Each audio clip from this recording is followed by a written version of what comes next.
आदाब, नमस्कार। आप देख रहे हैं INN चैनल। मैं हूं शेख अहमद अली। इस न्यूज बुलेटिन में आइए नजर डालते हैं दिन भर की बड़ी खबरों पर। कर्नाटका हाईकोर्ट ने जुमे को 11वें दिन मुसलसल समाअत के बाद हिजाब पर पाबंदी के केस में अपना फैसला महफूज कर दिया है।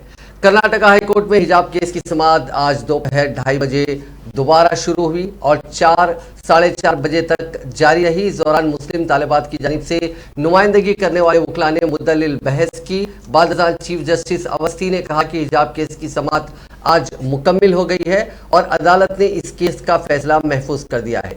चीफ जस्टिस ने फरीकैन को मशवरा दिया कि वो अपने मजीद दलाइल तहरीरी तौर पर भी अदालत को पेश कर सकते हैं। दौरान समाअत दरखास्त गुजारों के वकला यूसुफ मुचाला ने दलील दी कि हेडस्कार्फ कपड़े का एक टुकड़ा है जो सर को ढांपता है, ना कि चेहरे को।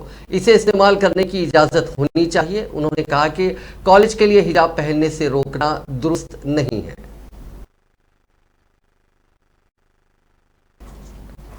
तेलंगाना हाईकोर्ट ने गैर मजाज लेआउट और प्लॉट्स के रजिस्ट्रेशन के ताल्लुक से एक अहम फैसला देते हुए महकमे स्टैम्प्स एंड रजिस्ट्रेशन को हिदायत दी कि वो गैर मजाज लेआउट और प्लॉट्स को मशरूत तौर पर रजिस्ट्रेशन करे।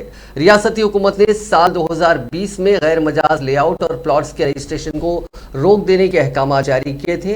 हुकूमत के उन अहकाम के खिलाफ 5000 अफराद ने हाईकोर्ट में अलहदा तौर पर पिटीशन दाखिल की।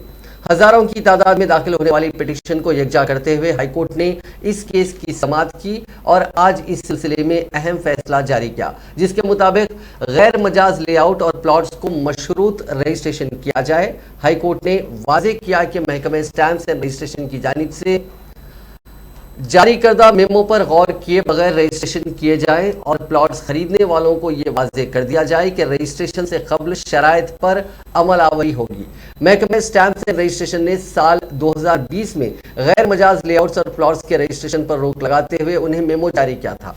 ताहम गुज़िश्ता साल एक दरखास्त गुजार ने महकमे रजिस्ट्रेशन के मेमो को चैलेंज किया था, जिस पर हाईकोर्ट ने इस केस की समाअत करते हुए निजामपेट बल्दिया के कमिश्नर और सब रजिस्ट्रार को हिदायत दी थी कि वो गैर मजाज लेआउट्स और प्लॉट्स के रजिस्ट्रेशन करें।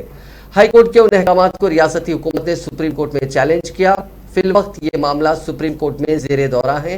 दूसरी तरफ हाईकोर्ट में इस तरह की हजारों दरखास्तों के दायर होने के बाद इसको समाअत करते हुए आज हाईकोर्ट ने ये फैसला दिया कि तमाम गैर मजाज लेआउट्स और प्लॉट्स को रजिस्ट्रेशन की इजाज़त है। ताहम उनके रजिस्ट्रेशन सुप्रीम कोर्ट में इस सिलसिले में ज़ेरे दौरा मुकदमे के ख़तई फैसले के ताबे होने चाहिए। हाईकोर्ट ने महकमे रजिस्ट्रेशन को इस बात की भी हिदायत दी कि वो इस तरह के रजिस्ट्रेशन के वक्त डॉक्यूमेंट के दूसरे सफ़े पर यह वाज़ेह करे कि तमाम रजिस्ट्रेशन सुप्रीम कोर्ट के ख़तई फैसले के ताबे रहेंगे। रजिस्ट्रेशन डॉक्यूमेंट के अलावा इनकम्बरेंसेस सर्टिफिकेट रजिस्ट्रेशन वेबसाइट में भी इसी मौजू को पेश किया जाए। सुप्रीम कोर्ट के ख़तई फैसले आने तक इस तरह के उसूल पर अमल किया जाए। हाईकोर्ट ने इस केस का फैसला सुनाते हुए प्लॉट्स खरीदने वालों को इंतबाह दिया कि गैर मजाज प्लॉट्स खरीदने वाले ही इसके मुकम्मल जिम्मेदार होंगे।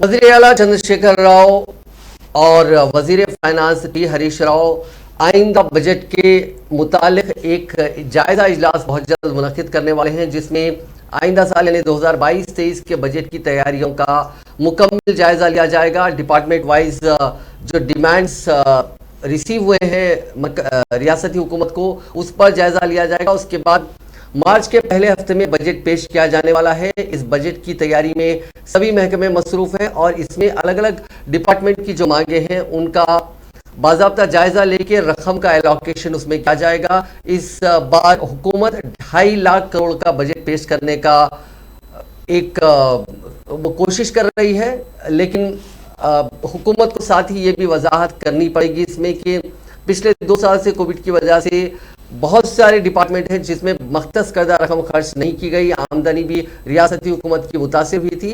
लेकिन आइंदा साल, क्योंकि इस बार कोविड खत्म हो चुकी है, इसलिए आइंदा साल बजट किन किन चीज़ों पर खर्च किया जाएगा, इसका इस मीटिंग में जायजा लिया जाएगा। रियासती वज़ीर सनत के टी रामाराव ने बेगमपेट के होटल काकतिया में कौमी एग्रीकल्चरल एंड फॉरेस्ट वर्कशॉप को मुखातिब करते हुए बताया कि तेलंगाना हुकूमत ने वज़ीर आला चंद्रशेखर राव की क़यादत में रियासत को सरसब्ज और शादाब बनाने के लिए बड़े पैमाने पर इक़दाम किए हैं और रियासत भर में न सिर्फ जंगलात का तहफ़्फ़ुज़ किया गया बल्कि 34% तेलंगाना भर में पौधे लगाते हुए उनका तहफ़्फ़ुज़ करने के इक़दाम किए गए। रियासत भर में हरित हरम के तहत तकरीबन 130 करोड़ पौधे लगाए गए हैं। उन्होंने बताया कि तेलंगाना हुकूमत ने जंगल बचाओ जंगल बढ़ाओ पर सख्ती के साथ अमल करते हुए रियासत भर में 53 बड़े पार्क कायम किए। वजीर IT ने मरकजी हुकूमत से मुतालबा किया कि वो एक फ्लाईओवर तामीर करने के लिए 300 झाड़ काटने से गुरेज करें, क्योंकि फ्लाईओवर से ज्यादा दरख्तों की अहमियत है। Why can't other states do it? We set ourselves targets and we said we go aggressively against them. We can certainly make it happen. But what is more important is, as I was pointing out to your DG, a lot of us operate in silos. The IFS, the IAS, the IPS, each of our roles are cut out, the politicians, the public representatives. We all tend to operate with blinders, don't think about what's happening in the room next door or in the office next door. And we all tend to think that our job is important and what the other person is doing is not as important maybe. That kind of blinds us from this whole unison of purpose. I think that is the most important change. That is the most important message our Honorable Chief Minister has given us 7 days into his office in 2014. He brought a lot of us into the same room. Ministers who are responsible for urban development, ministers who are responsible for rural development, minister who is responsible for forest. Because these three departments, if we work together, are the key to success, the key to effecting a long-lasting change. He told us two things. He made a very passionate appeal. He said, this is not a program that is going to get me electoral dividends. A green drive, increasing green cover, typically हमें vote नहीं देता. इसलिए बहुत सारे politician लोग उस पर ध्यान नहीं देते हैं. हम लोग हमेशा इस बात पे लगे रहते हैं कि कैपेक्स कैसे बिताया जाए, कैसे खर्च किया जाए, ताकि एक नया फ्लाईओवर बने, नया एक्सप्रेसवे बने, जिसको मैं दिखा सकूं और बोलूं कि ये हमारी तरक्की है, हमारी विकास है, एटसेट्रा एटसेट्रा. उन्होंने कहा हमसे कि वजीर ज़राअत निरंजन रेड्डी ने रियासत की तखुम की सनत को मुस्तहकम करने के लिए तेलंगाना हुकूमत ने राजेंद्र नगर में Telangana international seed testing centre का इफ्तिताह अंजाम दिया। इस सेंटर के इफ्तिताह के बाद खिताब करते हुए उन्होंने कहा कि बैनुल-अक़वामी मियारात के साथ शहर में खोले गए तखुम की तहकीक और जांच के मरकज से दुनिया भर में रियासत के विकास में इजाफा होगा। ज़राअत में मियारी तखुम काफ़ी अहमियत की हामिल है। ज़राई तरक्की और बेहतर काश्त के लिए मियारी तखुम की ज़रूरत पड़ती है। तेलंगाना को इस बात का फ़ख्र है कि इसकी शबिया में बेहतरी हो रही है, क्योंकि फूड एंड एग्रीकल्चरल ऑर्गेनाइजेशन यानी FAO का कहना है कि तेलंगाना में दुनिया के तखुम का ज़ख़ीरा है। यहाँ से तखुम दुनिया के 70 असली ममालिक को बरामद किया जाता है और सीड इंडस्ट्री को मज़ीद तरक्की देने की ज़रूरत है। उन्होंने कहा कि चीफ मिनिस्टर चंद्रशेखर राव की मवाफ़िक़ ज़राअत व मवाफ़िक़ काश्त पॉलिसियों की वजह से रियासत में ज़राई पैदावार में इजाफा हुआ है। उन्होंने कहा कि तखुम के शोबे पर तवज्जो मरकूज़ की जा रही है। रियासती ज़राअत के सेक्रेटरी रघुनंदन राव भी इस मौके पर मौजूद थे। रियासती वज़ीर पंचायत राज व दही तरक्की वो रुकन काबिनी ज़ैली कमेटी दयाकर राव ने कहा कि सरकारी स्कूल्स में बेहतर इंफ्रास्ट्रक्चर और मियारी तालीम की फराहमी के लिए रियासती हुकूमत हमारा गांव हमारा स्कूल प्रोग्राम पर अमल कर रही है। उन्होंने इस प्रोग्राम के सिलसिले में लापरवाही पर मुतल्लिका ओहदेदारों के खिलाफ कार्रवाई का इंतबाह दिया। वरंगल और हनमकोटा अजला के ओहदेदारों के अलावा अवामी मुंतखब नुमाइंदों के साथ इजलास से खिताब करते हुए दयाकर राव ने कहा कि रियासती हुकूमत सरकारी स्कूल्स में ज़ेर तालीम गरीब तलबा की मदद के लिए बाविखार स्कीम पर अमल कर रही है। इस स्कीम के लिए 1/3 स्कूल्स को मुंतखब किया गया और मंडल को एक इकाई बनाया गया। उन्होंने मजीद कहा कि 492 स्कूल्स के बरखिलाफ 176 स्कूलों को मुंतखब किया गया। उनमें 84 प्राइमरी अपर प्राइमरी स्कूल और 84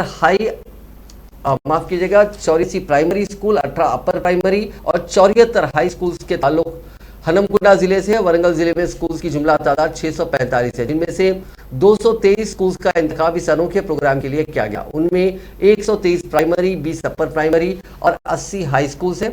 इन 35% स्कूलों में से तकरीबन 70% तलबा का अहाता किया जाएगा।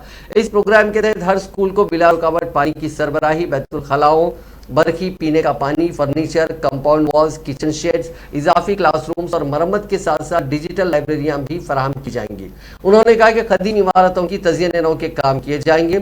वज़ीर मौसूफ ने जोर देते हुए कहा कि इस स्कीम के ताल्लुक से अवाम में बड़े पैमाने पर तशहीर की ज़रूरत है ताकि अवाम और मुताल्लिक़ा मौज़ूआत में साबिक़ा तुलबा, ताजिरों, अतिया दहिंदगान, गाँव के बुजुर्गों, NGOs को इस ताल्लुक से मालूमात हासिल हों और वो सहूलतों को बेहतर बनाने के लिए आगे आए। दयाकराव ने कहा कि मुताल्लिक़ा रुकन असम्बली इस प्रोग्राम पर अमलावरी के जिम्मेदार होंगे। उन्होंने उम्मीद जाहिर की कि इस प्रोग्राम पर अमलावरी के साथ जल्द ही तेलंगाना के स्कूल्स मुल्क में नज़ीर बन जाएंगे। इस दौरान दयाकराव, जिन्होंने जनगांव जिले के अहदेदारों के साथ जायजा इजलास भी मुनक़िद किया, कहा कि जनगांव जिले के 12 मंडलों के जुमला 508 स्कूल्स के बरखिलाफ 176 स्कूलों का इंतखाब किया गया है।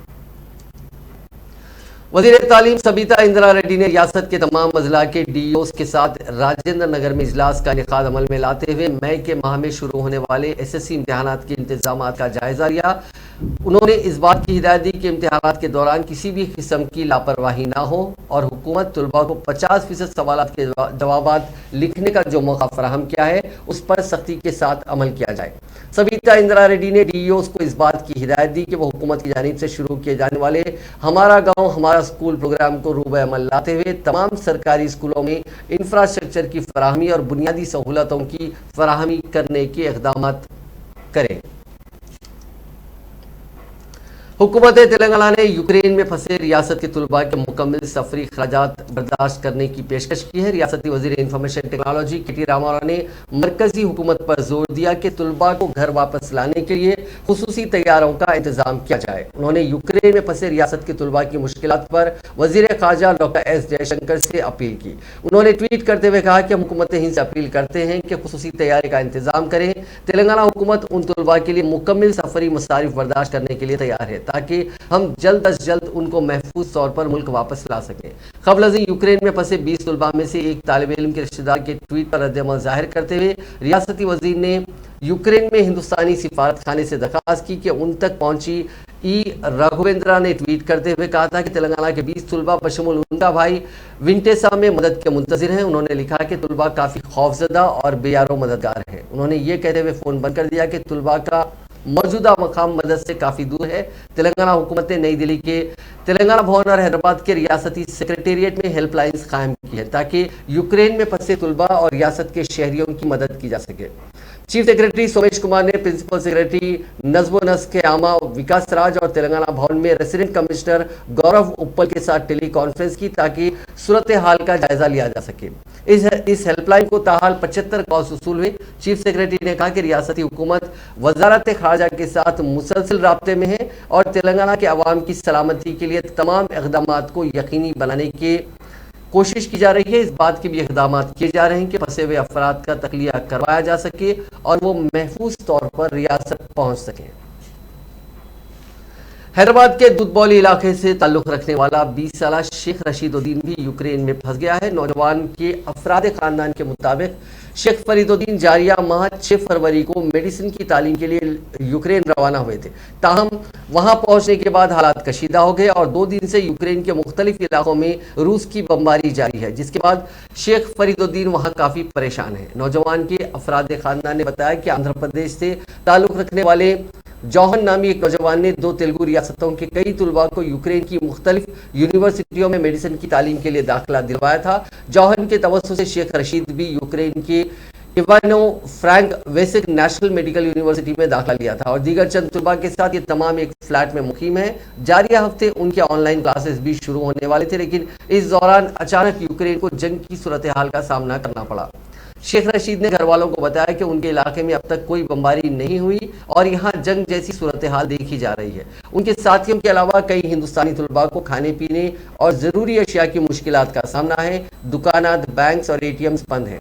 उन्हें दाखिला दिलवाने वाले जौहन भी उनके साथ कई किलोमीटर दूर मुकीम है, जहाँ वो फंसा हुआ है। ताहम वो उनसे मुसलसल राब्ते में हैं। उन तमाम को हिंदुस्तान वापस लाने के इक़दाम भी शुरू हुए हैं।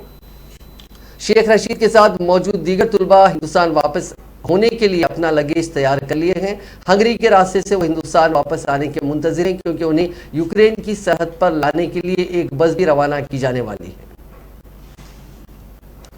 जिले निजामाबाद के 17 तुलबा यूक्रेन में फंस गए हैं। यूक्रेन के दारुल-हुकूमत कैफ में उनको बंकरों में पनाह दी गई है। बास तुलबा कैफ से बहुत दूर हैं, ताहम जंग के खौफ से वो भी परेशान हैं। उन तुलबा ने अपने वालिदैन को फ़ोन करते हुए अपने महफूज होने की इतला दी। निजामाबाद शहर के कोट गली से वाबस्ता जी मेधा कैफ की नेशनल यूनिवर्सिटी में MBBS की साल आखिर में ज़ेर तालीम है। इस तालिबा को बंकर में जगह दी गई है। उसने अपने अरकान ख़ानदान को बताया कि करीबी इलाके में बमबारी हो रही है, वो चंद दिन में हिंदुस्तान आने वाली थी।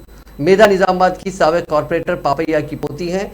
जिले के मदनपली का एक तालिब इल्म अभिषेक भी कैफ में MBBS साल सुवम में ज़ेर तालीम है, जो अपार्टमेंट के बंकर में पनाह लिए हुए हैं। बोधन शहर के BT नगर कॉलोनी के सरकारी टीचर रजिया बेगम के फर्जंद मोहम्मद निजामुद्दीन यूक्रेन की SUMY यूनिवर्सिटी में MBBS साल अव्वल में ज़ेर तालीम है। एक साल पहले वो तालीम के लिए हिंदुस्तान से रवाना हुए थे। उन्होंने अपनी वालदा को फ़ोन पर बताया कि कोई तशवीश की बात नहीं है। उन्होंने कहा कि वो कैफ से काफ़ी फासले पर मुकीम है। वहाँ फंसे हुए हिंदुस्तानी तुलबा को अपने मुल्क वापस लाने उन्होंने मरकजी व रियासती हुकूमतों से अपील की। पेशरफ करीमनगर जिले के 6 तुलबा यूक्रेन में फंसे हुए हैं, जिसके नतीजे में उनके वालिदैन को परेशान सूरत हाल का सामना करना पड़ा है। जिले के मुख्तलिफ मकामात के तुलबा मेडिसिन की तालीम हासिल कर रहे हैं और उनमें अक्सरियत ज़ापोरोज़ी मेडिकल यूनिवर्सिटी में तालीम हासिल कर रहे हैं। मौजूदा करीमनगर जिले के 3 तुलबा में के सामंजली रामचंद्रपुरम, प्रणय कुमार रेड्डी गोपालरावपेट, रामाडोगु मंडल केशवपट्टनम शामिल हैं, जबकि रामपुर की निहारिका रेड्डी जगतियाल जिले के मेटपल्ली के भवानी और पेदपल्ली जिले के गोदावरी खने की सिरिशा भी शामिल है। हुकूमत आंध्र प्रदेश ने यूक्रेन में फंसे तुलबा के लिए विजयवाड़ा और नई दिल्ली में हेल्पलाइंस खोली हैं। रूस के यूक्रेन पर हमले के सबब वहां फंसे तुलबा और दीगर शहरियों की मदद के लिए दिल्ली के आंध्रा भवन की हेल्पलाइंस काम कर रही हैं। रियासती हुकूमत ने कहा कि यूक्रेन में फिक्रमंद हालात के सबब Andhra Pradesh non resident Telugu society के जरिए फंसे हुए तेलुगु शहरियों की मदद को यकीनी बनाने के लिए हर मुमकिन कदम उठाया जा रहा है।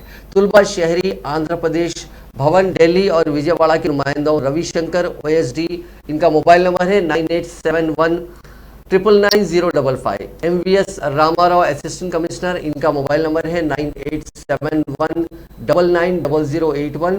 वहीं SRN साई बाबू असिस्टेंट कमिश्नर, इनका लैंडलाइन नंबर है 01123384016, जबकि मोबाइल नंबर है 9871999430। इन पर रब्त पैदा किया जा सकता है। इन लोगों की ईमेल IDs भी हैं rcapbnd@gmail.com। ఇలాంటి సమస్యలన్నీ యుక్రెయిన్ గాని రష్యా గాని మాట్లాడుకొని తీర్చుకోవాలి. ఇలాంటి సమస్యలు ఇప్పుడు ఇలా యుద్ధం జరిగితే అందరికీ నష్టమే. అది ప్లస్ మాలాంటి ఇలాంటి స్టూడెంట్స్ కి మేము ఇప్పుడు 5.5 సంవత్సరాలుగా ఇక్కడే ఉంటున్నాము. 3 నెలలు అయితే మాకు గ్రాడ్యుయేషన్ అయిపోయి మేము సర్టిఫికెట్స్ తీసుకొని వస్తాము. ఇప్పుడు మా పరిస్థితి ఏంటో కూడా తెలియని విధంగా ఉంది. చాలా భయంగా ఉంది. అందరికీ నమస్కారం. నా పేరు శ్రీజ. నేను కార్తీ నేషనల్ మెడికల్ యూనివర్సిటీలో ఫస్ట్ ఇయర్ చదువుతున్నాను. అది ఆంధ్రప్రదేశ్ విశాఖపట్నం డిస్ట్రిక్ట్, పెందుర్తి మండలం, రాంపురం విలేజ్. ఇక్కడ ఉక్రెయిన్కి రష్యాకి జరుగుతున్న వార్లో మేమందరం ఇక్కడ ఇరుక్కుపోయాము. ఏం చేయాలో అర్థం కావట్లేదు. ఎయిర్లైన్స్ అనేవి ఆఫ్ అయిపోయాయి, ఫ్లైట్స్ అన్నీ క్యాన్సిల్ అయిపోయాయి. మా ఫ్లైట్ కూడా క్యాన్సిల్ అయిపోయింది. ఇండియాకి మళ్ళీ రిటర్న్ ఎలా వెళ్ళాలో అర్థం కావట్లేదు. ఇక్కడ చూస్తే మేము చాలా ఇబ్బంది పడుతున్నాము. తినడానికి ఫుడ్ లేదు, తాగడానికి వాటర్ లేదు, చాలా ఇబ్బంది పడుతున్నాము. ఇక్కడ అర్ధరాత్రి పూట్ల బాంబ్ అటాక్ సౌండ్స్ మాకు వినపడుతుంటే చాలా భయం వస్తుంది. పేరెంట్స్ చాలా భయపడుతున్నారు. ఏం చేయాలో అర్థం కావట్లేదు మాకు. దయచేసి ఇండియన్ ఎంబసీ దీనిపైన యాక్షన్ తీసుకొని మాకు ఆర్మీ ఫ్లైట్స్ అనేవి అరేంజ్ చేసి మమ్మల్ని ఇండియాకి పంపించాలని కోరుకుంటున్నాము.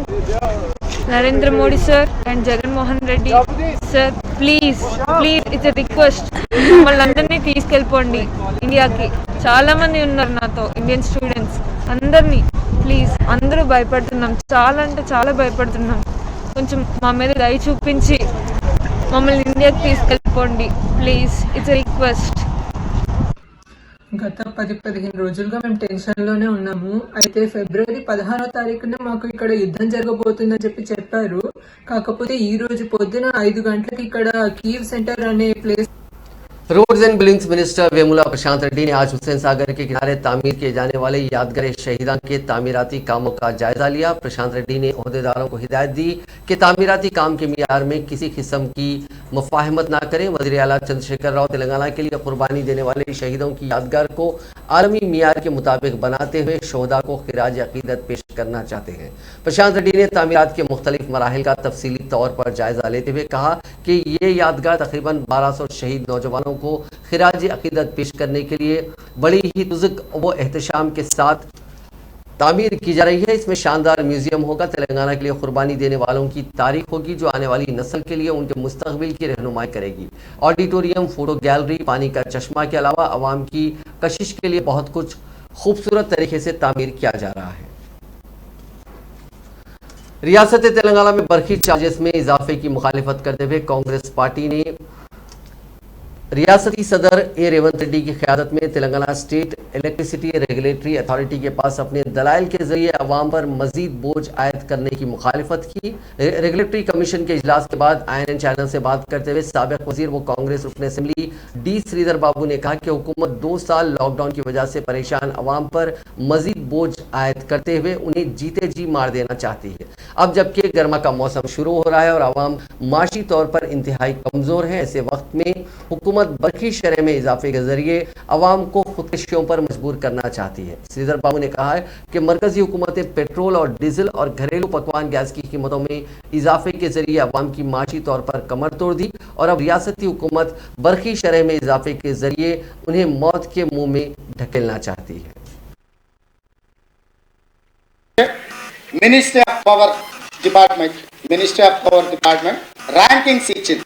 ఈ దేశంలో ఉన్న ర్యాంకింగ్స్ మొత్తం ఈ దేశంలో ఉన్న డిస్కామ్లు 41, భారతదేశంలో ఉన్న మొత్తం డిస్కామ్లు 41 డిస్కామ్లు ఉన్నాయి. ఈ దేశంలో 41 డిస్కామ్లలో మన తెలంగాణ పరిస్థితి ఎక్కడున్నా సార్ అంటే southern power distribution company of Telangana limited 23వ స్థానంలో ఉంది సార్.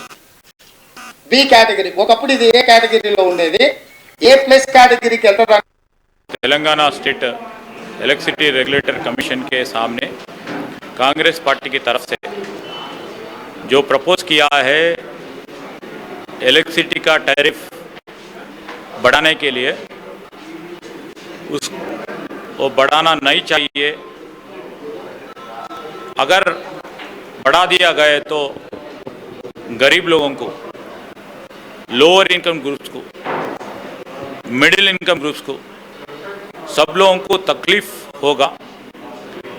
हम पूरी तरह से इसके विभेद करते हुए ये जो टैरिफ इंक्रीज करने चाहते हैं, जो चार्जेस इलेक्ट्रिसिटी चार्जेस कंज्यूमर्स के ऊपर बोलना चाहते हैं, उसको हम लोग पूरी तरह से विरोध करते हुए हमारी तरफ से, कांग्रेस पार्टी की तरफ से हम लोग यही रेगुलेटरी कमीशन चेयरमैन और मेंबर्स के सामने रखे हैं।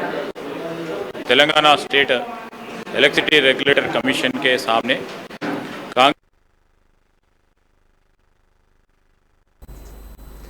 संगारेड्डी के कांग्रेस रुकन असेंबली और पार्टी के कारगुजार सदर जयप्रकाश रेड्डी इलियास जग्गा रेड्डी ने कहा कि सदर कांग्रेस सोनिया गांधी और राहुल गांधी से मुलाकात का मौका हासिल होने तक वो इस्तीफा नहीं देंगे। बास पार्टी कायदीन की जानिब से उनके खिलाफ गलत प्रोपेगेंडा करने का इल्ज़ाम लगाते हुए उन्होंने कहा कि बास कायदीन TRS या BJP में उनकी शमूलियत के बारे में झूठी अफवाहें फैला रहे हैं। ताहम उन्होंने कहा कि वो उनमें से किसी एक में भी शामिल नहीं होंगे। हालांकि कोई भी उनको TRS में शामिल होने से नहीं रोक सकता। उन्होंने संगारेड्डी के मलकापुर में एक शादी खाने में पार्टी कैडर से खिताब करते हुए कहा कि सदर कांग्रेस सोनिया गांधी और राहुल गांधी की क़यादत में वो 21 मार्च को जिले के अंबेडकर स्टेडियम में कांग्रेस के 1 लाख कारकुनों के साथ बड़े पैमाने पर जलसा मुनक़िद करेंगे। उन्होंने कहा कि जलसे के दौरान वो मुस्तकबिल के लाहे अमल का ऐलान करेंगे। ताहम पार्टी कैडर ने उन पर जोर दिया कि वो कांग्रेस में बरकरार रहें। कांग्रेस पार्टी में दाखिली इख्तलाफात के बारे में उन्होंने कहा कि रियासती क़यादत में बास कायदीन के रवैये की वजह से यकीनी तौर पर कांग्रेस को शिकस्त होगी। इस बात का दावा करते हुए जारी मसाइल की वजह से पार्टी को मुश्किलात का सामना करना पड़ेगा। उन्होंने पार्टी कैडर पर जोर दिया कि वो उनकी बात पर यकीन करें। दाखिली इख्तिलाफात पर सोनिया गांधी से रद्द-ए-अमल जानने की कोशिश करते हुए उन्होंने कहा कि अगर क़यादत उनकी अपील पर रद्द-ए-अमल जाहिर करने में नाकाम हुई तो वो कांग्रेस पार्टी से इस्तीफा दे देंगे। नायब सदर तेलंगाना भारतीय जनता पार्टी और साबिक रुकन असेंबली एनवीएस प्रभाकर ने आज मरकजी वजीर फाइनेंस निर्मला सीतारामन से ख्वाहिश की कि वो रियासती हुकूमत पर मरकजी स्कीमात पर अमलावरी के लिए दबाव डालें। आज मीडिया से बात करते हुए उन्होंने कहा कि टीआरएस हुकूमत मरकज की बीजेपी हुकूमत के खिलाफ गैर जरूरी प्रोपेगेंडा कर रही है और उसे बदनाम करने की कोशिश कर रही है। तेलंगाना की सरकार केंद्र सरकार के जन कल्याण नीति को लागू करने में कई तरह की आतंक करते आ रहा है। वो कार्यक्रम यहाँ पर लागू नहीं हुए जैसा ये सरकार निर्णय लेकर के आम पब्लिक को पूरी तरह सता रहा है। प्रधानमंत्री आवास योजना हो, आयुष्मान भारत हो, फसल बीमा योजना हो और दूसरे जन कल्याण नीति जो 10% की आरक्षण ऊंचे स्थिति के गरीब लोगों के लिए जो लागू किया गया है, ये सारे मामला यहाँ पर नहीं होने दे रहा है। इसलिए मैं केंद्र वित्त मंत्री से निवेदन किया है कि ये फेडरल कॉन्स्टिट्यूशन के अंदर जो सरकार इस तरह की नीति रीति से चलता है उसके ऊपर दबाव रखने के लिए जरूरत पड़े तो ये नया कानून लेके आना बोल के मैं उनसे विनती किया हूँ और बताया हूँ। साथ साथ में कई अन्य कार्यक्रम भी यहाँ पर ना लागू होने के कारण से प्रो मोदी वोट बैंक और केंद्र सरकार के कल्याण नीति के माध्यम से नीचे तक नहीं पहुँच पा रहे हैं। ये बात भी मैं उनसे बताते हुए मैं वित्त मंत्री को तेलंगाना आने के लिए कहा और साथ साथ में यहाँ के कार्यक्रम को समीक्षा करने के लिए भी बताया। हर डिस्ट्रिक्ट में दिशा के नाम पे हर डिस्ट्रिक्ट का सेंट्रली स्पॉन्सर्ड प्रोग्राम क्या चल रहा है, कैसा हो रहा है, इस विषय पर दिशा का मीटिंग होता है। वो दिशा का मीटिंग को भी इस प्रदेश में नहीं होने दे रहा है, वो नाम के वास्ते से चल रहा है। ये विषय भी मैं वित्त मंत्री जी को बताते हुए कदम उठाना आगे आना है और प्रदेश में इसके बारे में एक रिव्यू हाई लेवल लेना बोल के मैं बोला। हैदराबाद पुलिस की जानिब से किसी की जान बचाने के लिए एक बार फिर ग्रीन चैनल के जरिए इंसानी आज़ा की मुंतकली अमल में आई। पुलिस गाड़ियों के साथ एम्बुलेंस में मेडिकल टीम आज सुबह 11:27 पर खल्ब लेकर यशोदा हॉस्पिटल सोमाजीगुड़ा से रवाना हुई और सिर्फ 7 मिनट में 11:34 पर अपोलो हॉस्पिटल जुबली हिल्स पहुंची। ये रास्ता 7 किलोमीटर का है जिसे चंद मिनट में तय किया गया। अब बात कोरोना केसेस की। रियासत में पिछले 24 घंटों में 35,064 अफराद का कोविड का टेस्ट किया गया, जिसमें 287 अफराद मुस्बित पाए गए। इसी दौरान 569 अफराद ने कोरोना को मात दी। पिछले 24 घंटों में इस मोजी वायरस से किसी की भी जान नहीं गई। तेलंगाना में फिलहाल 3,810 अफराद का कोविड का इलाज जारी है। 2 दिन की शदीद धूप के बाद हैदराबाद में दिन के दर्जे हरारत में खतरे कमी दर्ज की गई। औसतन आजम तरीन दर्जे हरारत 33.5 डिग्री सेल्सियस शहर में रिकॉर्ड किया गया, जो मामूल से तकरीबन 1 डिग्री कम है। सिकंदराबाद में maximum temperature 34.2 degree Celsius record किया गया। Telangana state development planning society के पेश कयासी की गई है कि दिन के दर्जे हरारत में 1 या 2 डिग्री की कमी हो सकती है। इन दोनों आजम तरीन दर्जे हरारत 31 डिग्री सेल्सियस दर्ज किया जा रहा है, जबकि मिनिमम टेम्परेचर यानी अकल तरीन दर्जे हरारत 16 था 20 डिग्री के दरमियान है। शहर के वसती हिस्से बशमूल बेगमपेट, सिकंदराबाद, कुकटपल्ली और अलवाल में दर्जे हरारत ज्यादा होने का इम्कान है। तेलंगाना के बाज़ हिस्सों में दर्जे हरारत में इजाफा देखा गया है। नाज़रीन, इस न्यूज़ बुलेटिन में बस इतना ही। देखते रहिए INN चैनल।